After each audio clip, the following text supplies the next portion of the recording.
Time for a look at your West Tennessee forecast with meteorologist Brian Davis.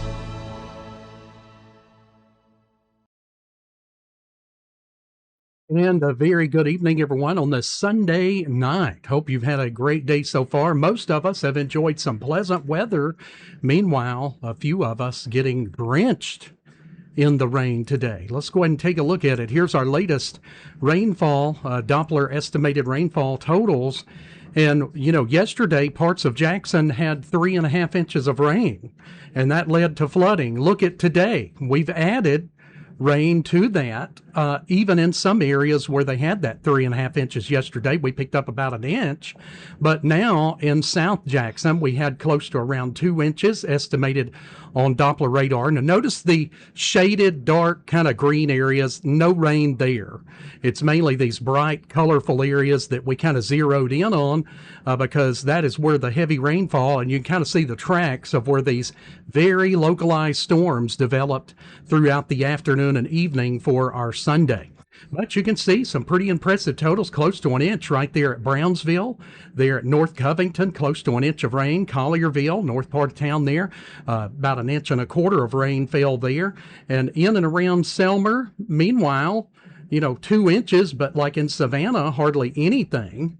But just southeast of Savannah, we had about 2 to 2.5 inches there from about, that would have been from about 7 miles southeast of Savannah through the Walnut Grove area, where Walnut Grove indicated there right in downtown. I didn't want to knock out the name of the town there, but yeah, 2.5 inches of rain estimated on Doppler radar. Now again, these shaded solid color green, kind of blue aqua areas, nothing. So Trenton over to Huntington, most areas didn't get rain today.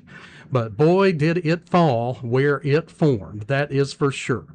All right, let's go ahead and take a look at our Almanac official numbers. We did top out at 89 degrees out at the Jackson Airport.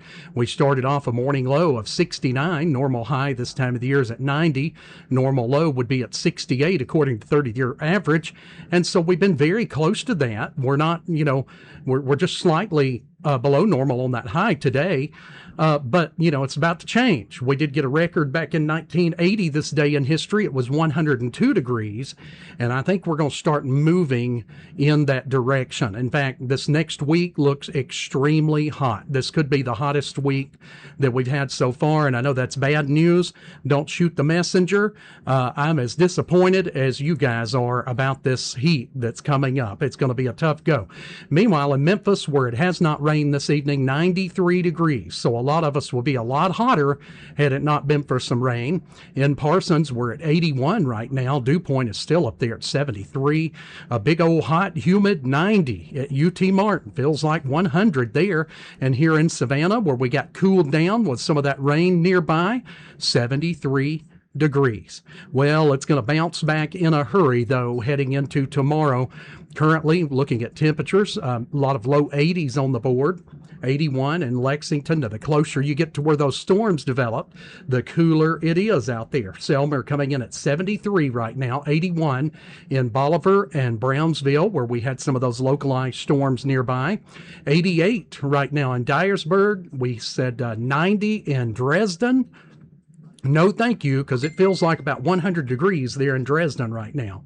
And then again in Memphis, as we showed on the weather cams there, coming in at 93.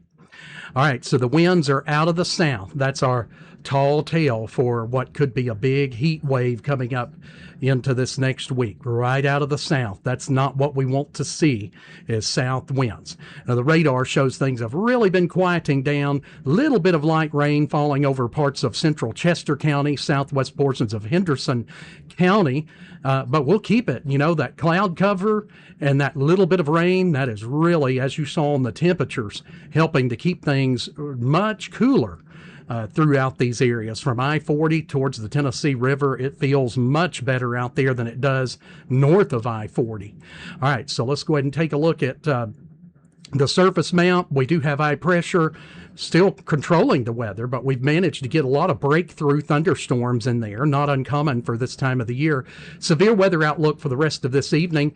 Now, we've had some severe storms in this area where we were not in a severe weather outlook from the Storms Prediction Center.